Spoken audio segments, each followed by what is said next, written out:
होते, मात्र आता ते साध्या साध्या नोरा कुस्ती लढतायत. आपण भाषणात म्हणाल, काय म्हणायचं नेमकं अशोक चव्हाण? नाही, अशोक चव्हाण साहेब हे दीर्घकाळ मंत्रिमंडळामध्ये राहिले, आमदार राहिले, खासदार राहिले आणि मुख्यमंत्री देखील राहिले. प्रदेश काँग्रेस कमिटीचे अध्यक्ष देखील राहिले. त्यांचे वडील आदरणीय शंकरराव चव्हाण साहेब हे मुख्यमंत्री राहिले. केंद्रामध्ये अनेक मोठ्या मोठ्या जबाबदाऱ्या, संरक्षण मंत्रालय, गृह मंत्रालय, प्लॅनिंग कमिशन अशा सारख्याही जबाबदाऱ्या त्यांनी स्वीकारल्या. आणि या अर्थानं ते मतब्बर स्वरूपाचे एक राजकारणी घराणा आणि राजकारणी व्यक्ती होते. शंकरराव चव्हाण साहेब हे हिंद केसरी होते, तर अशोकराव चव्हाण साहेब हे काँग्रेस पक्षामुळे हे महाराष्ट्र केसरीच्या कुस्त्या लढत होते. मात्र त्यांनी अलीकडच्या काळात महाराष्ट्र केसरी न सोडता पैलवान आता जर जत्रेत ते कुस्त्या खेळायला लागले आणि स्थानिक स्वराज्य संस्थेच्या निवडणुका आम्ही जिंकणार म्हणून जर ते पुंगानी जर वाजवत असतील, तर एकंदरीत त्यांच्या या अवस्थेवर आणि या मृदा कुस्त्या खेळण्याच्या त्यांचा जो प्रकार या ठिकाणी चालला आहे, हे बघून मला हळहळ वाटली, दुःख व्यक्त झाले आणि ते माझं दुःख मी व्यक्त केलं.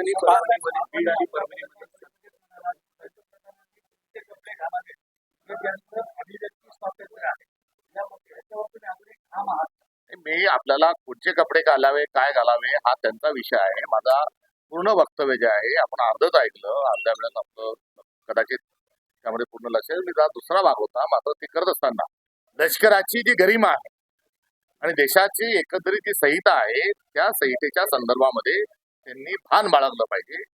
हा हा माझा पूर्ण वक्तव्याचा आशय जो होता तो आहे.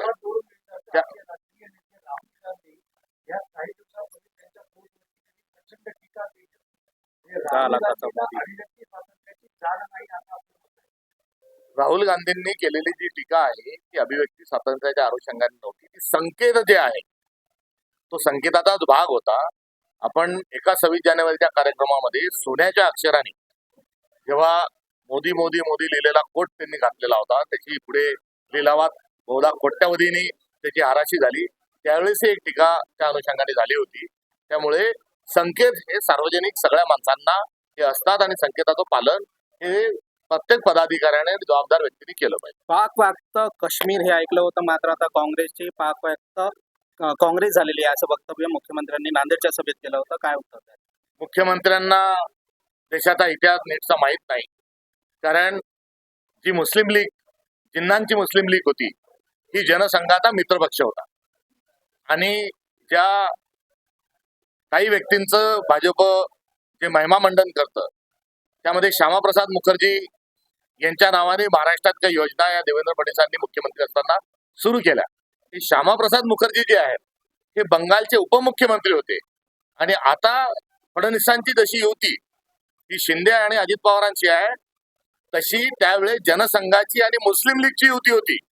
आणि मुस्लिम लीग, जिन्नांच्या मुस्लिम लीग मध्ये श्यामाप्रसाद मुखर्जी जे आहेत हे उपमुख्यमंत्री होते. त्यामुळे भाजप तेव्हाची जनसंघ म्हणजे आताचा भाजप हा मुस्लिम लीगची नाण्याची दुसरी बाजू आहे.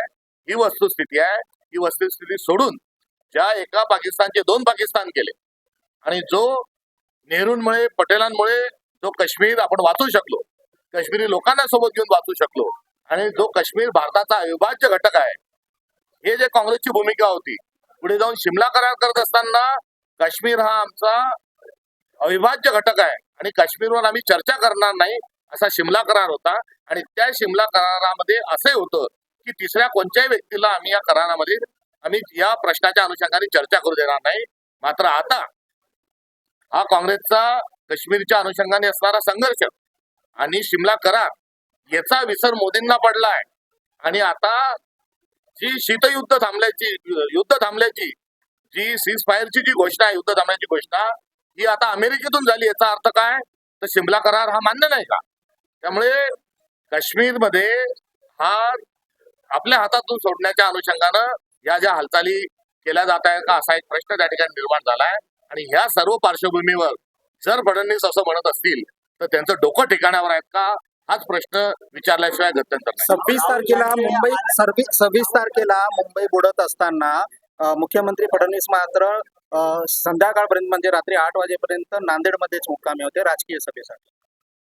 मुंबई जी तुंबली होती ती मुंबई नव्हती तुंबली, तर देवेंद्र फडणवीसांचा भ्रष्टाचार त्या ठिकाणी तुंबला होता.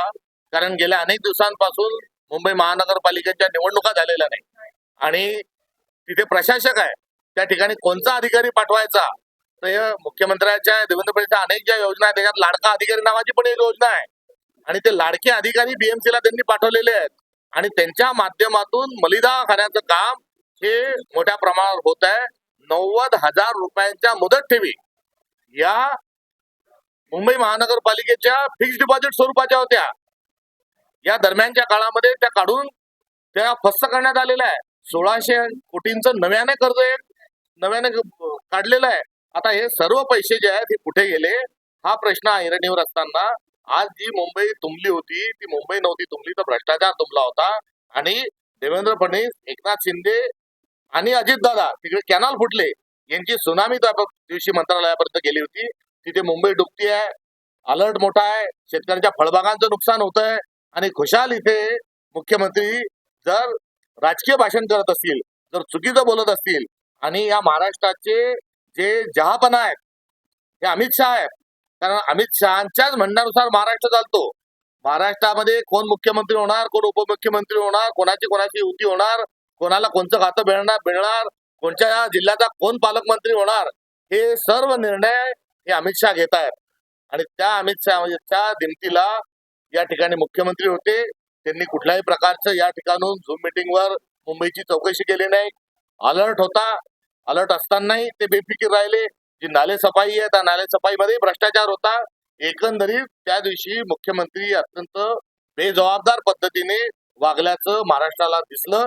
3 दिवस या ठिकाणी केंद्रीय गृहमंत्री अमित शहा होते, या 3 दिवस त्यांच्या दिमतीला होते. 3 दिवस त्यांनी महाराष्ट्र बंद करून ठेवला होता. प्रशासकीय काम कोणतेच त्यांनी केले नाही आणि पर्यायाने त्याचा फार मोठा फटका हा महाराष्ट्राला हा बसलेला आहे.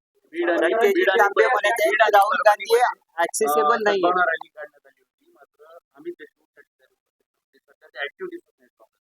अमित देशमुख हे काँग्रेसचं एक जाणतं नेतृत्व आहे. विलासराव देशमुख साहेबांचा मोठा योगदान हे काँग्रेस पक्षाला मिळालेलं आहे. त्यांचा सातत्याने आम्ही संपर्कात आहोत. मागच्याच आठवड्यामध्ये दीर्घ चर्चा त्यांच्याशी झाली होती आणि आपल्याला ज्या काही ऍक्टिव्हिटी आहेत एकंदरीत ऍक्टिव्हिटीमध्ये ते आपल्याला लवकरच सगळ्या कार्यक्रमांमध्ये हिरिरीत भाग घेताना दिसतील. जे आज व्यक्ती नाहीत या व्यक्तींच्या संदर्भामध्ये आपण सद्भावना ठेवणं हे एक अत्यंत महत्वाचं आहे. तो आपली परंपरा आहे, ती आपली संस्कृती आहे. त्यामुळे सद्भावना रॅली जर आम्ही काढत असलो तर ती सद्भावना ही जगाच्या संदर्भातही आहे आणि राहिला सावरकरांच्या जेलमध्ये जाण्याच्या आधीचा जो त्यांचा कार्यकाळ आहे त्या कार्यकाळाच्या संदर्भामध्ये त्यांना अभिवादन करायला कुठली हरकत नाही.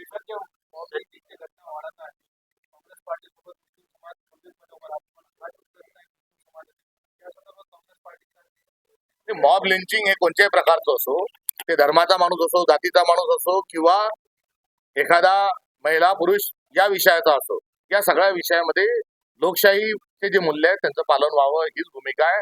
आणि मॉब लिंचिंग सारखे प्रकार हे भारतामध्ये घडतात, हे फार मोठं आपलं दुर्दैव आहे. सत्यजित ताम्यांनी एक वक्तव्य केलेलं आहे की राहुल गांधी ऍक्सेसेबल नाही. इतक्या मोठ्या नेत्यांना जर राहुल गांधी भेटत नसतील का ते नाराज का? राहुल गांधींनी किमान 100 वेळेस त्यांच्याशी फोनवर संपर्क साधलेला आहे. त्यांच्या निवासस्थानी ते मुक्कामी असल्याचं देखील फोटो आपण सर्वांनी बघितले आहेत. आता त्यांना त्यांची जी राजकीय अस्वस्थता आहे त्या अस्वस्थतेच्या अनुषंगाने त्यांनी ते वक्तव्य केलं की अजून त्याची काय कारण आहे हे मला सांगता येणार नाही. मात्र ते एक्सेसेबल आहेत.